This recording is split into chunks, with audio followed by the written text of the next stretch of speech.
Sound of heavy 808 bass slides mixed with the distorted. I love rise souls ខ្មែរអញមកហើយ let's go បន្លឺព្រះអាទិត្យចាំងលើកំពូលប្រាសាទពីដីអង្គរមកដល់កណ្ដាលក្រុងព្រាលមួយបត់នេះនឹងធ្វើឲ្យបេះដូងបងភាំងដានជើងលើដីសរសេរជាប្រវត្តិសាស្ត្រកូនខ្មែរជំនាន់ក្រោយចិត្តសឹងមិនរារា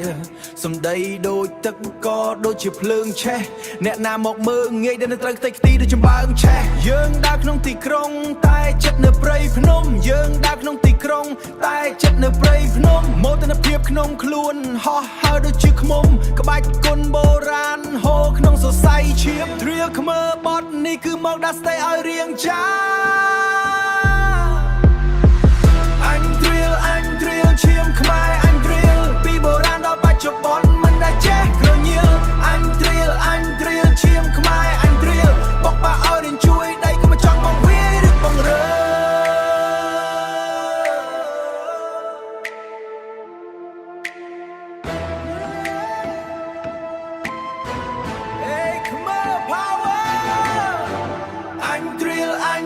ឈាមខ្មែរអញត្រៀល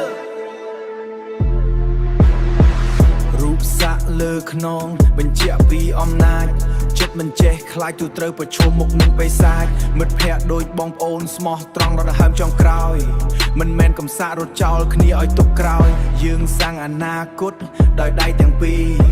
មិនរងចាំព្រះព្រំដោយដៃទាំងពីរមិនរងចាំព្រះព្រំកំណត់វាសនាឲ្យរងីរងើ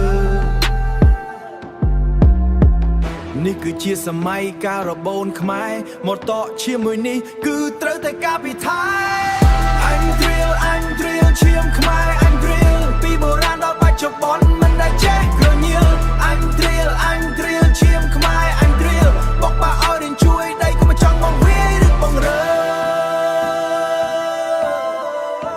Bass fades into traditional percussion. Respect the ancestors' Khmer drill movement, never back down out. What about you? Gong Khmer Ein drill.